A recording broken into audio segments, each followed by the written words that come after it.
Welcome to the Freddie Kissoon show. All I'm saying, next time, bring the evidence. All you do, you come here, corruption. Just here. Next time you come, bring your stuff. I am not talking about that. I'm talking about you in 2024, December, saying there's corruption. Bring it. Let me ask you this question. I would like to ask the AG to propose legislation for what we call small claims court.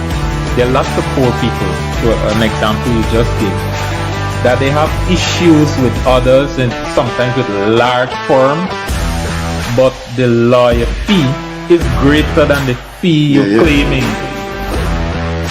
It is their right. Unlike the right that someone has, all of our rights exist in context. What is the context of a second medical opinion? Because you disrespected the process. No. Jesus, this is common sense, man.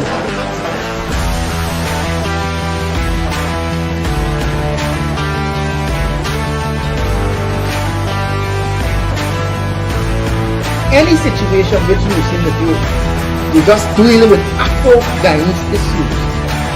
If one, you can't bring and pull the leaders of the African community together, you're failing. And if two, you can't put forward a future, a blueprint, and a plan for African Guyanese, you're failing as well.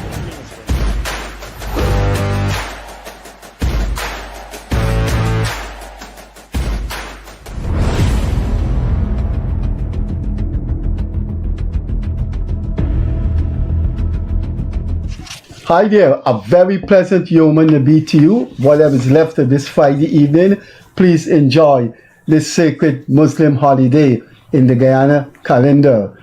And as you would know, we normally do a topic based on the holiday, but because of what is going on, what went on and what is still going on, there's no official declaration. We decided we wouldn't do something on Islam, but we will continue our discussion on the elections. We have two independent minds in Guyana, and that is why they have graced our studios for the past 3 years. These are not people who are pro PNC, pro opposition, pro government, pro PPP. They've always looked at it in a non-partisan way. This evening, along with me, of course, is our customary co-host, Leonard Craig. So on Leonard's Craig left is Neville Bissember. I would just like to inform our viewers a tiny bit about Neville Bissember Jr. Since we're on this election, perhaps his presence and his words here are very pertinent. His father was one of the most influential persons in the People's National Congress, and he became a minister in the People's National Congress. He was also part of the People's National Congress delegation to the independence talk. So, a young man rich in political history in terms of growing up in political history. Next to him is no-nonsense civil rights spokesperson, founding member of the group ANOG, which is still alive and will be in Parliament on the win, and founding member of the civil society group Article 13, Jonathan Yearwood. So Neville Bissember Jr. and Jonathan Yearwood, two no-nonsense independent voices. Alongside me, of course, is Leonard Craig. And we go alphabetically, so I'll start with an unusual question to Neville Bissember Jr., but perhaps very pertinent. Neville, do you feel very sorry, and do you feel some amount of despondency of what the PNC has become vis-a-vis the results of the 2025 elections? You must have had long friendships with people in that party. Yeah, thank you, Freddie, and thanks to the colleagues, and of course I join you in wishing the viewers Yom Nabi greetings. I'm attracted to the fact that you've said that I'm an independent thinker, because if you ask some people out there, I always am amused. I say Lady Red Yadi, she thought he was a PVP defender, but like he changed his mind. Can't worry with people out I there. want to call. No, you gotta worry with some. You gotta worry with some of them. But for me, it's amusing. You know, in 2020, the APNU trolls put up on the internet that the CARICOM Observer report was drafted in Freedom House, and I finalized it. I guess then I was the PPP. Notice it anyway. So, but I'm glad you acknowledged. Oh my God, you maybe win soon. Yeah, exactly. Let me just read something here quickly. I said, have AP, NU, and AFC by failing to set down realistic signposts to get them to the singular objective of a consensus presidential candidate to run on a united slate, thereby handed the incumbents an unassailable advantage on polling day. Will the unplumbed performance of Win be sufficiently disruptive to create a ripple effect across all sectors of the electorate? I asked those two questions about a month ago publicly in a piece in the Starbucks News. And I said the answer we will know in a couple of weeks, and we have the answer now. I see people talking about, I don't understand, just before, split the vote. I'm like, hello, you have split the vote already when you couldn't form a coalition. I don't even understand the concept going into the election of, I think Mr. Hughes or one or two others saying, go and split the vote.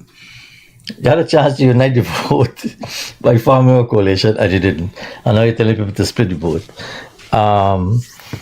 Despondency, I don't know, that would mean I have some affiliation or affinity or sympathy for... Look, I was born into the PNC, but I'm not a card carrier member. I had no choice in that. When I was born, my household was a PNC household. And I've never been a card carrying member. I remember Derek Jagan of blessed memory, who was a very close family friend, even though he was Dr. Jagan's brother. He told me he said, Junior, I'm going to make a choice, you know. And I said, for why? For what? I've been a public servant my whole life. In Guyana, I work with like 5 presidents. In CARICOM, we don't have that luxury. Today is one prime minister, tomorrow is another prime minister. We don't go looking for the former prime minister. You got to work with the government of the day. So, independence, yes, but certainly not despondency. If there's any despondency, it's really about the way how the campaign and the election transpired. I think I said on your program the other night, an election is a process. You know, I see people already say, oh, we had a peaceful election. We had a peaceful election 5 years ago too. And then we had to wait 5 months. But you would have known some of them up close and personal when you were a teenager going into your 20s. Well, a lot of them not wrong. Mr. Norton, everybody knows, I suppose he was a colleague of mine in Foreign Affairs. I was director of legal affairs and international organizations. He ran the environment brief at the time. We worked along together. People on the other side of the divide, I've worked with people in the government, different ministers in the cabinet, professional colleagues, I've worked with them. But despondency, I think, is the wrong word. My thing is a little beyond any one party, more in terms of the process. And there's a lot of lessons to be learned going forward. The conduct of the campaign, I see some of the observers now finally come out and made some comments about things like use of state resources, the whole issue of the Commonwealth people voting, campaign financing is a sore issue. There's an issue which also arose, you know, Jamaica just had an election about the government campaigning going into the election. We saw it here, they see it in Jamaica. The building road, building this, that, the other. If you look at our constitution, it says that when the parliament is dissolved, the ministers cease to be ministers. And it's only the president remains the president until the new president is sworn in. So technically, ministers are no longer ministers. So really and truly, no ministers shouldn't be going carrying The out. Constitution says that? Well, check it out. Yeah, I didn't check it before. I know normally Check it. when you publish, I'll look at it it's been before. about once I'll find it before we leave. No, right? it's okay. Yeah. So, only the president really, and people talk about he using this and that. Mr. Biden, when he campaigned, is use Air Force One. When he want to park the Air Force One and use a ordinary plane, he's still the president. President Ali is still the president. But constitutionally, the ministers cease to be ministers. I'm saying we've seen it in Jamaica, we've seen it in other countries. Things like that we need to look at. Government project really should finish with the life of the minister. We've seen elements of intimidation and so on. You know, some people memory this country shorted because I'm seeing a lot of things now that we used to see pre-1992. right? You know, people getting arrested, thing harassment and so on. So there are lessons to be learned, and I'm wondering now aloud. I wonder here. This is the second time we've seen observers come and make recommendations. Like the last time, they made recommendations saying the president should vote. Nothing was done. The CARICOM observer team said, look at the voters list. Nothing was done. You talk about campaign finance and nothing is done. So I'm wondering really about the utility of the observers. So despondency in relation to any one party is ill-placed, but certainly I have some concerns about what the campaign threw up, what the election has thrown up, even the counting process, which apparently is still going on. I saw something just now, I don't know if it's authentic, about a swearing-in ceremony on Sunday, which I presume means the counting will be finished before that, because the gentleman can't be sworn in unless the chairman makes a declaration and then the chancellor swears him in. So we can pull some of the pieces together, but there are lessons to be learned, but not despondency for anyone. But I only said that in terms of because you're where wicked. you came from. Because you're wicked. Your father. No, not me. We're looking. Sitting right here is a son of one of the great icons of the PNC, Neville Bissember. If you're going to go into the history books and write the history, as not only as a person but as an Indian in those days. I can't even go in the repertoire now and talk to them obviously if you turn in the grave because of the condition of the cemetery. Leonard Craig, Jonathan Yearwood, the famous civil society activist who don't mince his words. Flow freely, Jonathan. Go ahead. What are you think, Jonathan? What are you sorry thinking for about? the PNC? No, but that is more relevant to him. His father's name. I beg to His differ. father's name is going to be in. No. Hear this. Hear why the question is relevant to anybody, even if you support. Yes, the PPP. I know. I'm only joking. Because it's a great. the historic PNC is a party. historic Party. organization that has been a fixture in our life. Certainly, when I was born, I met the PNC here, and it's like a fixture. Well, it's produced some good leaders. And right. So and the party that displaced it is not really an organization per se. It's just a man's own Using toy group. money. Yeah, if you want to call it a toy group, displace an historic. You must feel sad. Yeah, you I have mean, to. you know. Can I say something here? Go right ahead. You can say anything. Good evening, fellow listeners, and happy Human Nabi to all Muslims and Guyanese. I hope you've had a very good day today. To get into this, to the meat of this matter, as far as I'm concerned, I have no sympathy for PNC. None whatsoever. What they did to this country in 2020 is absolutely unforgivable. And they are paying the price for it today. Good for them. Serve them right. And I'll tell you what. I mentioned it on a Freddie Kissoon show months ago, many moons ago, that as far as I'm concerned, the PNCR and the AFC should scrap their entire executive and start fresh. The PNC, a lot of their executive walked away and formed new parties, joined whatever. And the main people, the main proponents of the PNCR remained. The result is, in the PNC's stronghold, they got what I will consider a royal curtail, particularly in Region 4. Region 4 has always been a very tough and vibrant stronghold for the PNCR APNO. Let me give you some figures here that I've been working on very recently. In 2020, there were a total of 194,689 votes cast in Region 4. In 2025, there was a total of 156,080 votes cast. That's 38,609 votes less. That is 38,000 votes in your stronghold that did not come out to vote. Now, that should be telling you, the PNCR, because as far as I'm concerned, APNO is a waste of time. It's the PNCR we are talking about. You have not done the work you were supposed to be doing in your strongholds. You lost Linden to a newcomer. You have lost, well, you actually won Region 4 slightly. Actually, you didn't. PPP won Region 4. PPP won Region 4. Imagine that. Imagine that. You have allowed somebody else to come into your home, your fortress, and kick you out.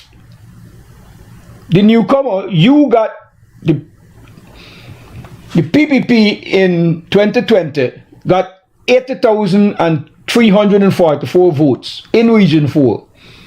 In 2025, they got 76,810 votes, which is approximately 4,000 votes less out of that 38,000 votes that were less cast. Which means that the combined opposition lost 34,000 votes by themselves. That's unbelievable. Absolutely unbelievable. In 2020, APNU and AFC collectively in Region 4 got 114,000 votes, 345 votes in Region 4. APNU, WIN, and AFC in 2025 got a collection of 76,798 votes. The PPP got 86. And the PPP got 86. beat all three of them combined 80,344 votes. My suggestion, I will say it again. The AFC and the PPP need to get rid of their entire executive. The PNC, not PPP. The PNC and the AFC needs to get rid of their entire executive and start from fresh. You need new bodies, new people who are not tainted from the 2020 election, and start over. This licking that you've gotten, every one of your senior leaders should resign in shame. How you suggest they get rid of it? Resign in shame. Okay, and if they don't resign, no, you start by saying, hold on, you start by saying they should get rid of Resign, but what is meant by resign in shame? No. What I'm saying is, if you are a political leader and you lose like this, you should be hanging your head in shame and move out of politics. Sorry, you first said they should remove the executive. Yes. How do you do that? The executive has to resign. And if they don't resign, how do you get rid of them? Then vote them out. How? How you mean how? You have elections, you have internal elections. Look, the members of the political parties have to stand up and say, hey, you caused this. You, the executives of these political parties, caused this shameful result. Move out of here. Resign. Get out of here. There got to be a membership rebellion. Of course there has to be a membership rebellion. Look, get rid of them. As I understand it, Mr. Norton has said more than once that is the Congress that elected him as the leader. And as I understand it, I'm no member of the PNC, but I respect rules, my friend. You can't just tell people get out of the place, sir. They have rules, right? As I understand it, he can only be removed by a Congress. And he's refused to call a Congress. Now, people who know better than me tell me I think he has one more year on his term. So Mr. Yearwood's position probably might have to wait at least a year. But Yearwood is saying morally he should resign. What I am saying, we don't have a culture of that. No, that's look right. at the cabinets. We need to change the culture. We never had a culture of a new political party coming into the election and winning 16 seats. That political culture has changed. So we need to change the culture. Yeah, okay. We need to change how? Live here now. How are you going to organize a Congress of the PNC? This is where separate party, Mr. Mohammed. It's a separate. Members should demand a new Congress. There's a rule. There are rules. Essential executive and some got to call the Congress. In every political organization, there must be something that says if you collect enough signatures, you can demand certain things. You forget who was the head of the political organization? Yes, who? I know. Who? I know who it The was. man who was a master. Look at the Yes. Constitution. Look at the Constitution. See why And we still the have Parliament Why we can't can't remove call, why we can't call Parliament- names? Why Huh? we can't call names? No, everybody knows Mr. Bonner, but and the way how the Constitution is drafted. It's well drafted. When you come I and am saying this, and I've said it on this program already, that this business about having delegates vote at a political election, at a political party's election, is nonsense. If you say you have 50,000 people in your political party, every one of those 50,000 people should be eligible to vote for your leadership. Not go through delegates. That's absolute You nonsense. have that in many, many countries. That's right. The That's membership vote. absolute nonsense. The membership vote. Membership should vote. Same way we elect our leaders nationally, political parties should elect their leaders with one vote, Never would say one there person. is the culture in that. We should And we have need a to change culture. that. If Well, not, we end up with this nonsense. Could I read Nigel Hughes is as far as I'm concerned, Nigel Hughes is a baby in politics. He's a great lawyer. He's very bright, intelligent, but that as been shown here, has not transcended into political brightness, political intelligence, because he is taking the AFC down into the dumps. He has refused, as you said, he has refused to collate with the APNU, to coalesce with the APNU, so that they can have a unified front. And then he turns around and he says, divide the vote, split the vote. And look what has happened to them. All of them get a royal cocktail. A licking out of this world. Then they can turn around and holler, oh, you rigged the election. That's their go-to cry. You rigged the election. Craig? Yeah. What we have seen recently over the last couple hours, there, especially from WIN, there are videos circulating on Facebook saying that ballot boxes are tampered with, and all these kinds of things.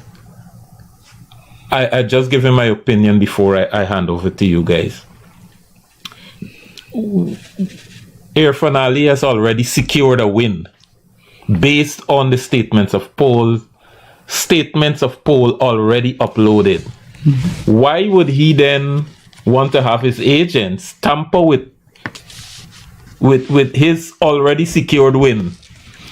So in my view, only two sets of people have any motivation to tamper with the ballot box under this current situation. One, somebody who wants to make trouble, or a party that is not satisfied with its current position and probably wants to impose something new in the ballot box to give them a better advantage. Let me just caution you. The police might come for you because you sound like if you know when the boxes were tampered with. But No. I'm just talking about you said video circulating. Yeah, the video is no. And But when were the boxes allegedly tampered with?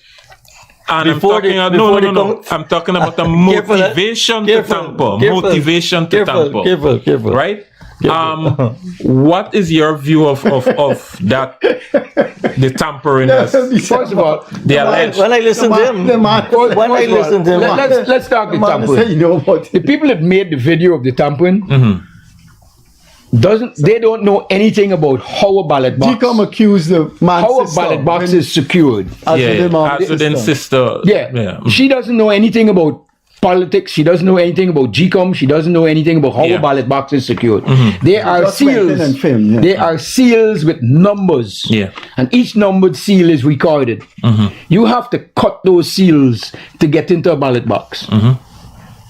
Those are those like Ziploc things. You pull them and they pull tight. I've done that. It's a one-time use. It's You a can't one-time use use. it back, I've been there. I've done that. I've seen it. You got to get a cutting pliers to cut it, a sharp scissors to cut it to get it open, and you can't reuse it back. Yeah. What she's calling padlocks is a little metal clasp at the top that seals the slot where you put your votes in. Yeah. You got to get a special pliers to cut that. So it's not a padlock. It's a special seal, a one-time use seal that when you cut it, that's it. But I want to ask Neville something. Neville, but you So know- before you go, Yeah. I'm going to say now, anybody using those videos as accusing of tampering with ballot boxes, Yeah. know nothing about. Know nothing, yeah. Know Yeah. absolutely Nothing. nothing about how ballot boxes are secured. That's right. Anyway, yeah. So go ahead.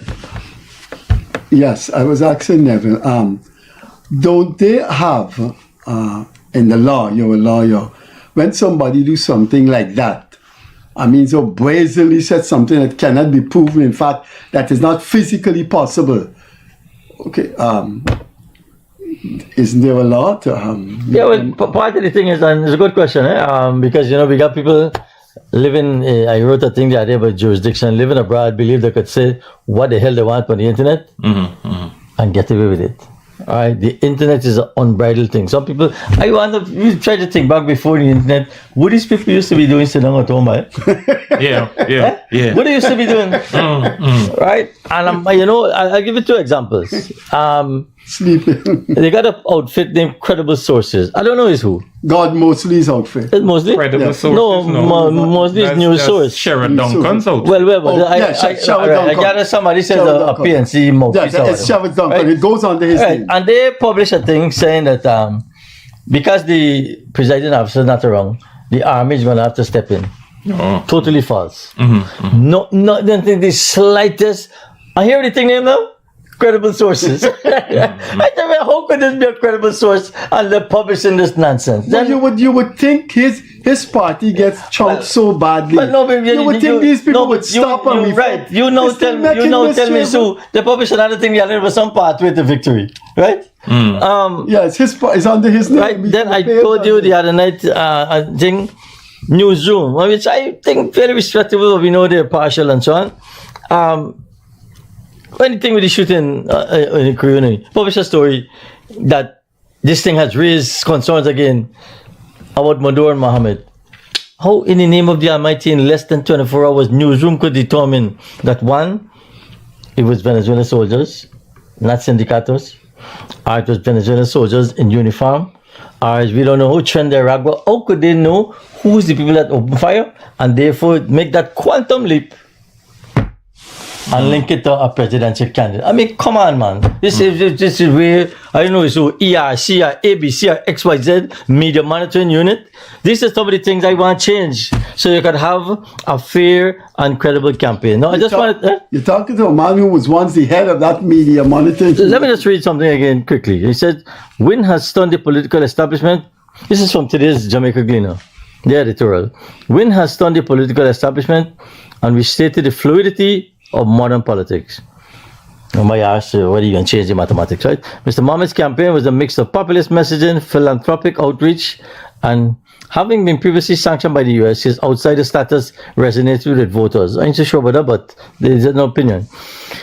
Win capitalized on that, as well as voter dissatisfaction with the traditional parties, I think, which goes to your point about people that didn't turn out. And I'm no mathematician, but in addition to people not turning out, Arbin Arton and company have to come to the realization that of the people that did turn out, some vote for Win, Not some, a lot. and some vote for PPP. So when he complaining about how much votes he didn't get, this is the reality, right? Yeah. He said, Win capitalized on that as well as voter dissatisfaction. His rapid ascent may well signal a realignment in Guyanese politics driven by younger and poorer voters. All indications suggest that APNO has collapsed. Instead of dead upon the deathbed, and that's a collapse, which I think is a good word, a collapse, which goes to your thing about rebuilding, how you get... We don't even know. As I said, we don't have a culture of resignation. Mr. Nath might feel he's the man for all seasons.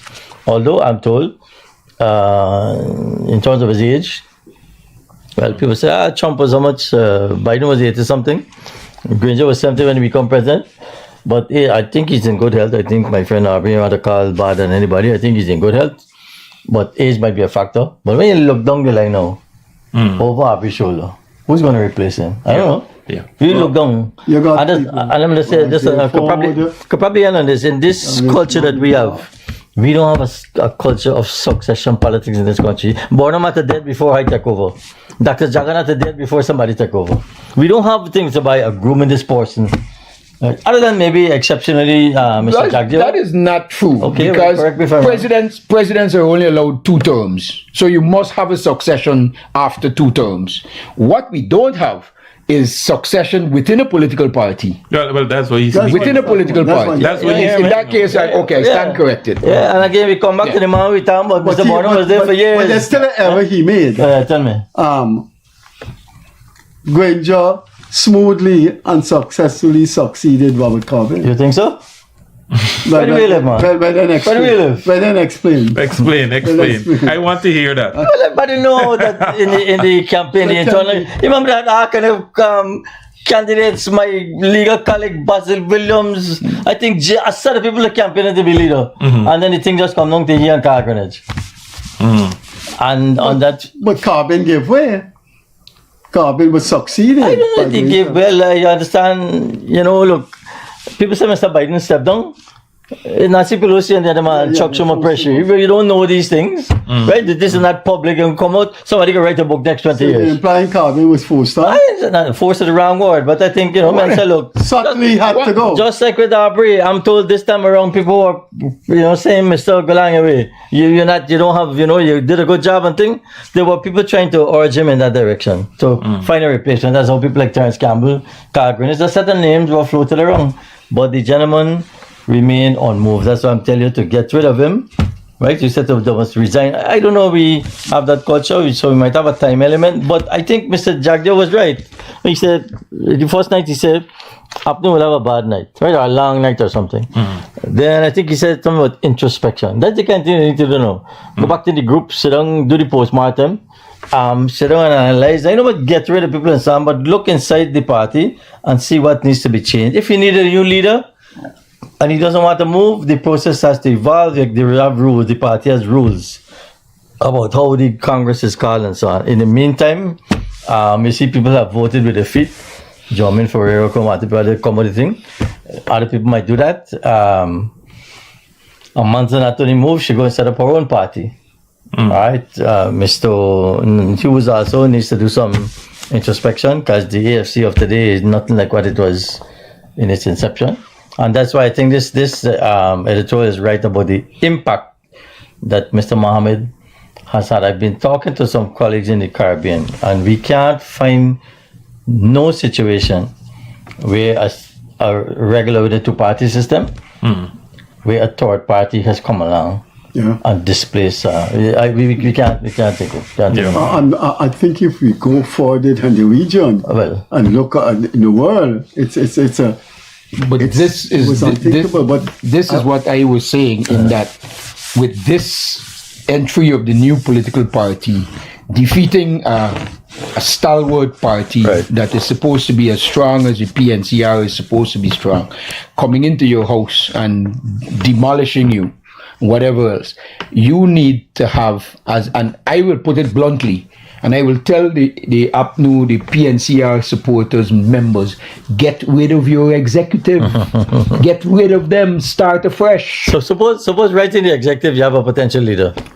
Well, then he or she will come out of that. Or leaders. He or she will come out of that. I hear some men lining up. Some men lining up already. But I'd like to hear people lining up. What he is talking has recently occurred elsewhere, There was actually a rebellion in the Conservative Party against Theresa May and against Boris Johnson, which membership, not even those who sat in Parliament, the membership of the Conservative Party said, this lady has to go, Johnson has to. Why can't Granger, Greenwich, and those stalwart behind the scene stir up something and say, look, man, Aubrey, you got to go, and just force him out? You're presuming they didn't?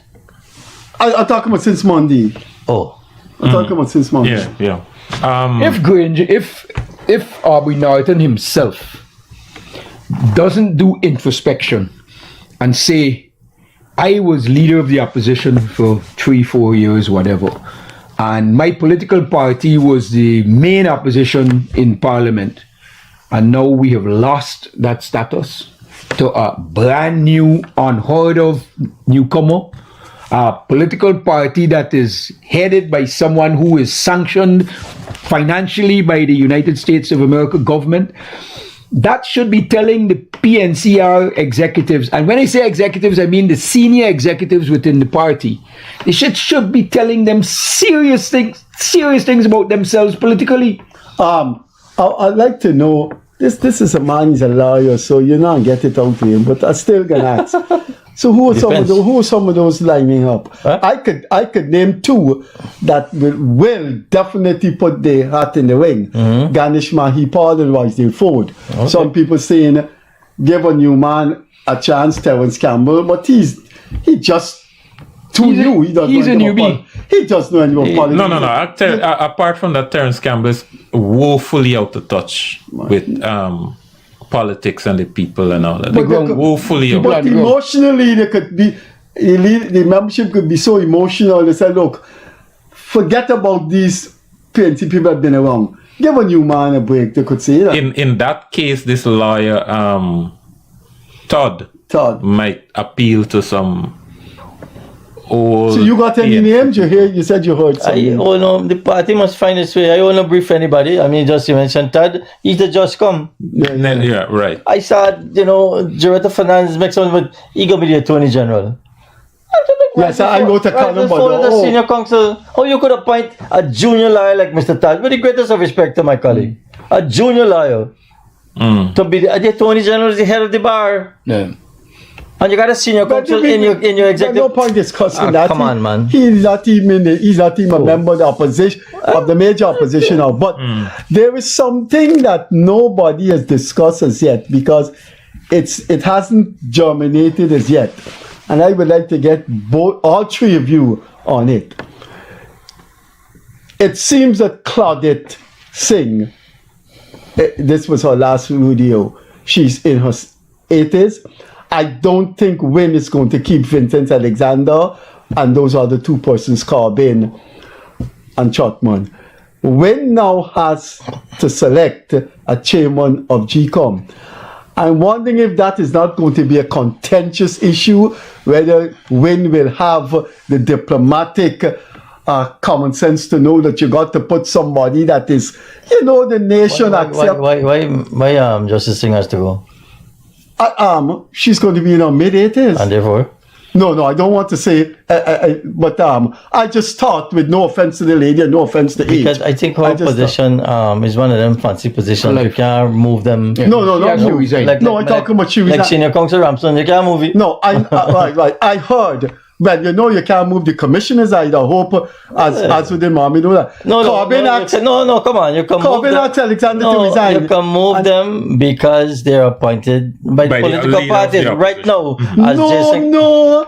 Corbin asked Alexander to resign, and he said, "I'm a constitutional appointment." Frederick, this is the first time that we've had a change in the parliamentary composition. Leader of and opposition. right now, I hear Jason Carter talk about it. So but the Carter formula, it's Carter. So Wynne could ask them to resign. But they have to appoint their own commissioners. Yeah. If Wynne becomes the leader of the opposition, But then they have the I was speaking about Claudette may not wanting to continue.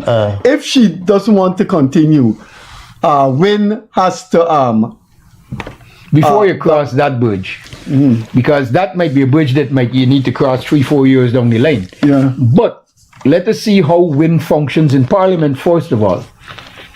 If there's any diplomacy in Parliament from Wynne, Doggy.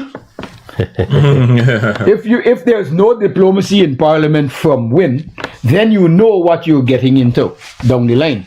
Look, that you cannot have a decent conversation with them. No, let me bring in Craig first because I got something to say. I got a question. No, yeah, go ahead. I want to ask both of you if you don't think that if Norton goes, the PNC should not establish a very, very, very, very decent civil relation with the ruling party, the government. Back there. You don't have to go. I see some. So I don't know. You see things in the press. I think Mr. Jagro say you don't mind working with Apnu, but you don't want to work with Wynne. And that, if you think that through in terms of the history of the policy, that sort of makes sense. It's sending a message. Politics makes strange bedfellows. Well, it can't be with Aubrey. Aubrey gonna be so I think ashamed. he mentioned Aubrey. Yeah, but Aubrey, I think Aubrey's going to He had go. a conflict with himself. because Aubrey's politics was he wouldn't even shake hands with the Yeah, president. well, he said big foolishness. and that Big foolishness. yeah, that was so. You know that in fact impaired that in fact impaired the governance of this country. Yeah, but That pettiness. I tell you, you can tell you. I spoke to him about it. but Right? these two old stalwart parties are so vindictive against newcomers. They may very well get together and push win out. Force win into a corner where they can't do anything. I tell you something about how they're vicious about newcomers. I saw how Ramjatan was insecure with a rising Indian name in the AFC, gave out Ramsahoop, the Imran Khan, the West Indian. And I have been told, now I can say this because I'm no lawyer, but I think I'm on safe ground here. I heard that Elson Lowe, the economic advisor to the PNC, began to take a low profile because his name came up as a consensus candidate, and that met with serious reaction from Aubrey. And whatever happened, like Elson Lowe was pushed in the background. Consensus candidate for During the talk between AFC and PNC. as leader. As presidential candidate. As presidential candidate. And and he just, as a rising star in the PNC, you heard but him no I more. have a comment about some theory and some other theory and some theory. Look, I don't know if y'all know what the Granita Pact is. It was the Granita Pact. You can't remember the one. Huh? The Granita Pact. Granita Pact. It's what's. We're not going to do it our discussion. You coming up to that? Well, I hope so. Legend has it that Tony Blair and Gordon Brown In a cafe. The cafe. met at the Granita restaurant. Yeah, at the restaurant, yeah. Islington. Yeah. Right? When so they yeah, were like I know buying- everything about that now. Right, when they like were Chapman both and Granger. buying, not Chapman and Granger, like Norton and what do I name? Hughes, right? Yeah. If Two of them should have sit at down. the table, you can go into the Two of them should have sit down like big men, and Tony Blair said, Tony Blair told Gardner, he said, well, you know, let me go first.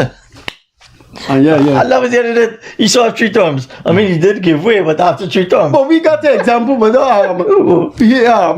lady, Kissoon, Timothy Jones, she don't. you go. Yeah, but the difference is you gotta. I said in my piece, you gotta put it in writing as binding. So, for instance, if they had formed the coalition, right, and they said when we get into the government, AFC will have say, I'm just start right 5 cabinet posts. When they go into government now, and Mr. Norton, they give them the 5 posts, they come out the coalition, the government collapse. The risk would be the victory unraveling. And I don't think Mr. Norton, as the president, would have been able to risk that. But people, this negotiating thing is not easy, They ain't got no manual. And I think I charted some missteps they made along the way with the greatest of respect to the 2 gentlemen. All I'm saying, if you look at some of those things, how those kind of arrangements are made. I just tell you about Mr. Biden. When the story come out your ears that some light pressure was applied on him. Yeah, Nancy Pelosi and them. Right? Yeah. I gather people were reaching out to Aubrey, trying to persuade him, cajole and whatever, but he hears some noise at the back from wherever, said, no, but you're the man. We see the result now. Jonathan has ideas about how we get beyond that, but I think we need to do see. you know, between Simona Broom's Nigel Hughes and Amanda Walton, they got 9,000 votes? Yeah, 9,000 votes. I don't know, you see, I'm not too good with numbers, But if they had a joiner, there would have been at least 1, maybe 2 seats. right, but and I think Amanda has the largest remainder. She's going to She might get a seat. That's after the recount, that's a declaration. She 37, 16, 17. I mean, quite frankly, I don't mind how she got there, but she will be in Parliament. She's a voice. She's been a stable voice in Parliament, and good luck to her. My thing is, in this election, the opposition knows that you are coming up against this behemoth this huge PPP with all the state resources, all the oil money, all the cash grants, everything the thing that the PPP has been doing for Guyana. And you guys, as an opposition, refuse to find a consensus candidate to contest against them as a unified opposition. You want to go in selfishly, and I use the word selfishly because they're all selfish. You want to go in there selfishly so that you could get a seat in Parliament and you could get a seat in Parliament, and not one of you are thinking about the best interest of all us Guyanese. And you want to split, as Nigel said, split the vote. Well, the vote has been split, and this is what you get. You get a bunch of lunatics in Parliament now. You can't say that about the people. Well, you got to see them perform, as you said but earlier. what I'm saying, listening to what they have said during their election campaign, I have little regard for any of them. Little regard for any of them, and I'm waiting anxiously to see their behavior in Parliament. But Dougie said if they had won, they'd release all prisoners except those convicted of rape. No, except the rapers. Yes. Not rapists. You understand? You Except the Sharma rapers. back again. Except the rapers. But what I'm saying is, What's a what I'm raper? saying is, Ask, you know. what I'm saying is, if the opposition had Guyana's interest at heart, they should, in my opinion, my humble opinion, they should have formed a consensus candidate, one political party, to launch a serious attack against the PPP. And you know, you're coming against a well-entrenched, a well-defended, a brilliant strategist by the name of Jagio, political strategist, and you want to come as individuals. And you know how much people And told a them that? charismatic president that is quite like... And a charismatic president. Jonathan, Who is a people's come on. I voice. mean, this is the postmortem. But this is what I'm saying. How many people told both gentlemen that? Yeah, but I don't even have to be told that, because we grew up from small. This is what I'm saying. Their Unity and selfishness. strength. Their selfishness has caused their own demise. And I'm going to say what Jagio said. This country got a lot of stupid people. You know, my father. And we had a saying in the bush. We had a saying when I used to work in the bush. Stupidity don't done. Stupidity don't done. What is the difference between genius and stupidity? Genius has limits. In other words, stupidity ain't got no limit. And we have seen it in this election. My father used to tell me. We've seen it. He said like some people, some politicians, like just get, I don't know if it's affected or infected with power. Right? It's like a sickness. No, man, but I think we were caught below the rest. Bruce Golden left the JLP, formed his own and party. go right back and reach Then right back they there. accepted him back. Because we don't have a culture of three-party politics other than COP in Trinidad, and he was in a coalition with Mr. Kamlau. Right. He was Minister of Finance. And the situation in Jamaica, we don't have that kind of system. Don't look at Suriname, because Suriname is coalition politics. Well, it happened twice in Trinidad. Rowley resigned. Rowley had 9 years gone. PJ Patterson is the best example of that. Prime Minister Patterson. He stepped down. I think he had 2 terms. He's gone. Yeah, I'm telling you. And a lot of people respected him for that. This thing is morbid in Ghana. After 2 terms, what new can you bring? Yeah. All your ideas are worn out. What your plan is for 2 terms have gone. You've completed all of that. So if the current government with the majority try to change that term limits, what you do? I would object to it. Okay. You could only change that with 2/3 majority in Parliament. Well, and they will get some. If they get work in relationship If they get 11 from the PNC, they could change the constitution, right? Because you need 11 for 2/3. You need 4 to 4 votes. You need 11 for 2/3. And you need 4 to 4 votes. 4 to 4 or 4 to 5? 4 to 4. Okay. 2/3 you got 37 and 10 4 to 7. 2/3 of 65. 2/3 of 65 is 43.33. Okay. But I believe that the PNC could save its future if it just metamorphosized into a more do away with the racist thing. Kick out David Hines. Tell David Hines and Rickford Walker, we are a multiracial party now. We going to new WPA? kick and and have a pact with the PPP and participate in nation building. In another 10 years, the PNC will be reborn. Well, when you talk about nation building, and we were talking about this earlier, if the numbers are correct, we're going to have a new leader of the opposition. Right? Yeah. And I don't know this gentleman, Mr. Mohammed, I don't think I probably saw him once. Very few guys know him.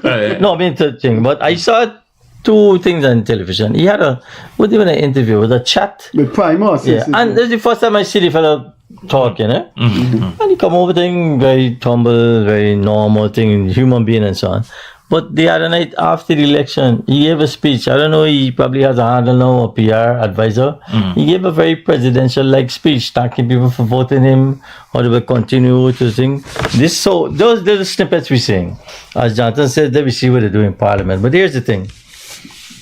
This gentleman is going to have a say on if Miss Singh is to be removed. I'm not calling anything upon. Not to be removed. If she resigns. If she resigns, right. She can't be removed. The Chairman Election Commission, more importantly, the Chancery Judiciary. Yeah. Commissioner of Police. Justice, yeah.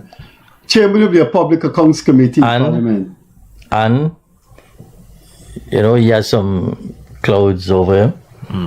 To me, I find it ironic that you could have somebody who's been accused of all these things, and I see the U.S. ambassador, with the greatest of respect, seems to have come to her senses. Now they're going to find a workaround. 3 weeks ago, she was saying, I think we're going to be worried, and there's going to be a problem, I think. And I didn't understand that. She comes from a country where a man with 34 felon convictions is president. Should remind her, exactly. So, for me, it's a little bit, Mr. Mohammed has other things that people have accused them of.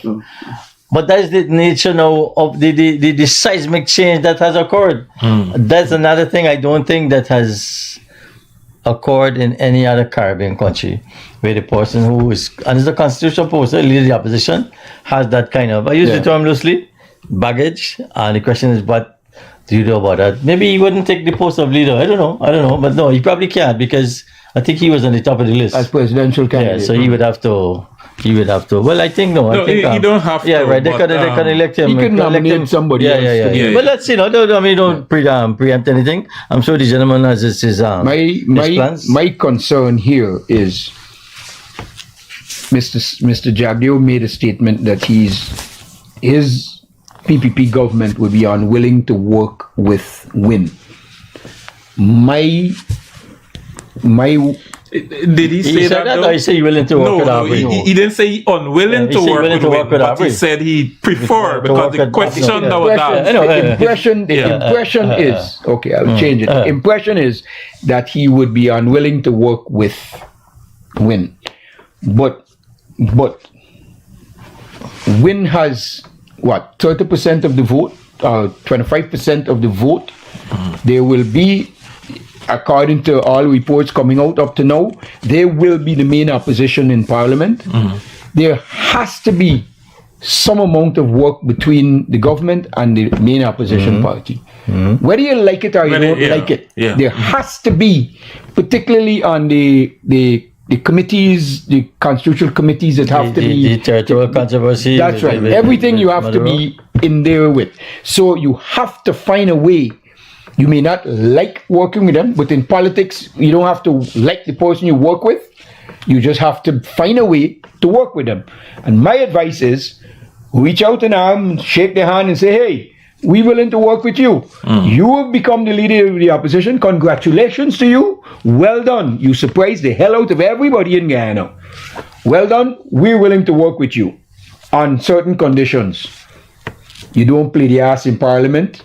You don't come with these stupid lunatic talks that you're talking about all over the place now that you're in Parliament. You have to be that term honorable that comes before your name when you become a member of Parliament. Be honorable. Be honorable.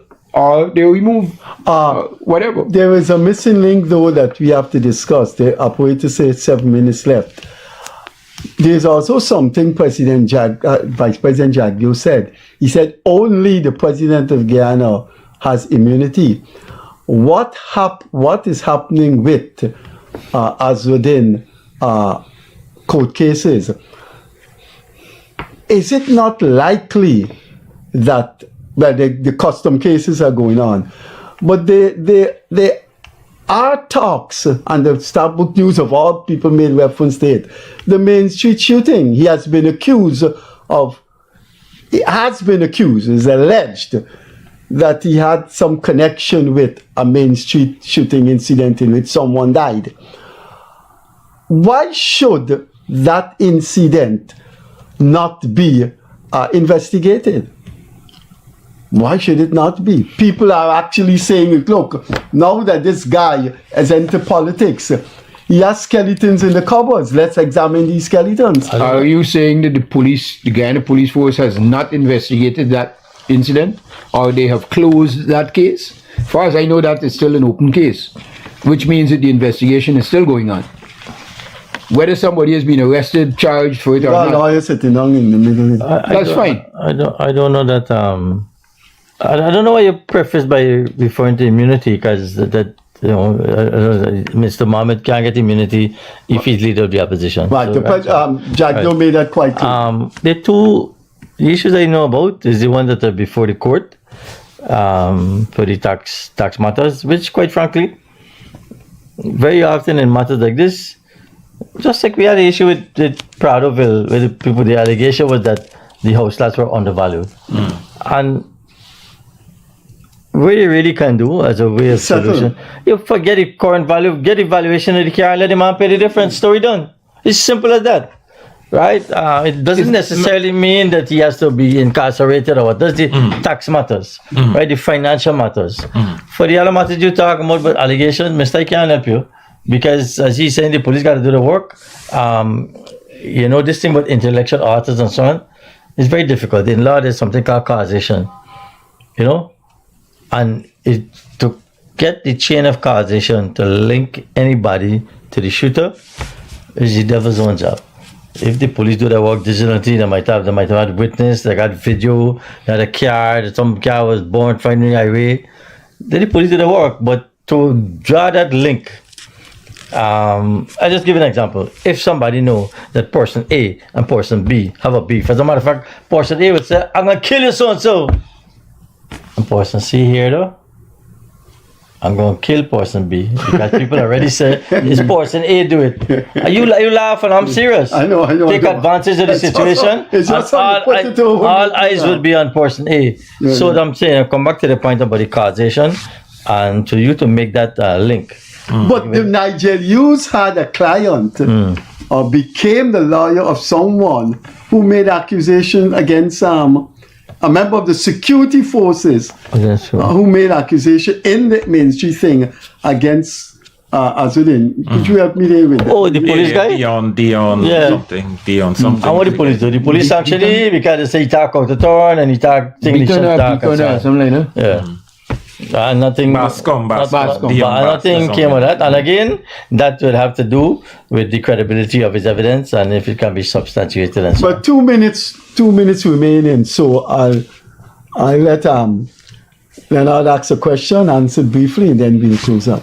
Yeah. How do you project Ali's second term? He has carved out for himself a niche that says he is a people's person. He goes about, he is not afraid to dance in public, sing karaoke, and people right, and people attracted to that. How do you see the second term playing out with respect to some of that and the development? I think you will get more of that.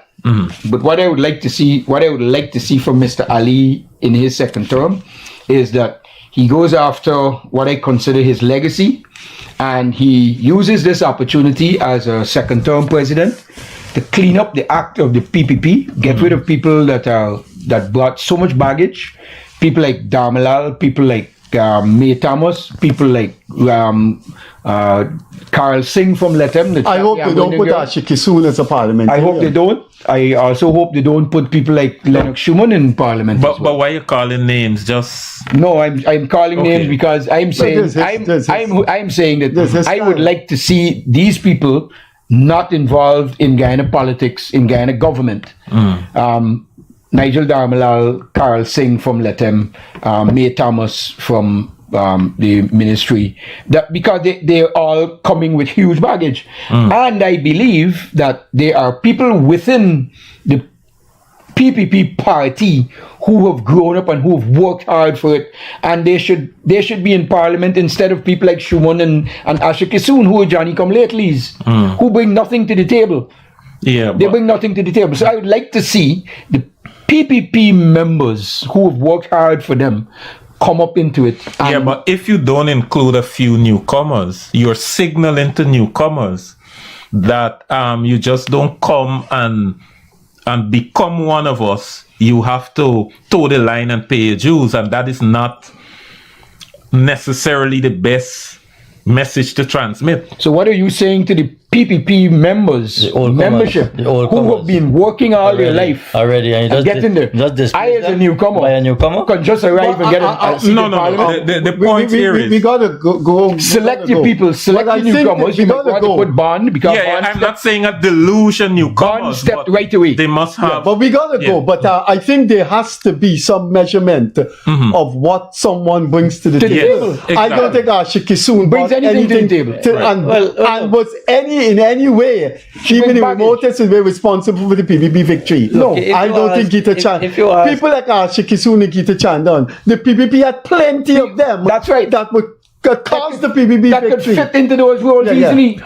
When it comes to high-profile African Guyanese, they matter to the PPP Yes. because And they matter to this victory. They And brought- they represent Right, which is why I'm something. It's saying the James Af- Bond There's is a okay. representation. people like James Bond and him and a few others, in which African Guyanese say these are our young people. They went to the PPP. The PPP must have had something, but the final say. Before we go, I would like quickly, to ask Lennox Craig a question. Leonard. Leonard Craig a question. When are you going to apologize to the Guyanese people for that ridiculous statement you made? I'm sorry, but I need No, to I ask hear you you. that. I hear you. You need to apologize to us, the Guyanese people, I for dealt that. with that. I dealt with that. Please. You didn't see all these programs and all No, that. maybe I dealt didn't. with that in You detail. apologized already? I dealt with it in details. Oh, you did? I don't think it's a laughter matter. No, I think it's serious. If you ask any first-term president what I want, they tell you a second term. Yes. Right? 5 years is always not enough, especially in planning and things and so on. The gentleman has another 5 years to carry forward some of the things he has to do. Let's see what the cabinet composition looks like, because with the greatest of respect, I don't think all of his ministers Oh yes, are for sure. performing Yes, for at the sure. top of the game. There are other things that need to be addressed. I know Mr. Ali says he respects the constitution and the rule of law. 5 years have gone without a chancellor being appointed. And finally, there are issues like corruption and so on, which are out there. I see, I think Mr. Jackson set up some corruption commission or something. Anti-corruption body. Well, 5 years gone, but let's see now if there's the I way can nominate forward Jonathan Yearwood for that. for corruption commission. Yeah, we got to go. I'm glad we ended on that note. If the PPP is going to survive, when they put their people in government and they perform badly, you have to say you got to go. As usual, the Thank two you, of Freddie. you have been Thank you. very generous to this to this program. You were watching a discussion on the 2025 election with two independent minds. We said that in the description of this show, and I like to repeat it. It's always good, healthy, encouraging. I hope that was manifested. Healthy, encouraging, but most of all, intellectually stimulating, in which people learn when you have non-partisan people that call it without any favor. And those two persons that were sitting at the table this evening, lawyer and senior university lecturer Neville Bissember Jr., and outspoken civil society activist Jonathan Yearwood, no strangers at all to the Freddie Kissoon show, and in the coming weeks and months, you will certainly see them back. Our reliable, but many times late, co-host Leonard Craig. Have a very pleasant rest of Yom Nabi. We see you on Monday as usual, 8:30 to 10 o'clock, our call in. Catch you later. Bye-bye.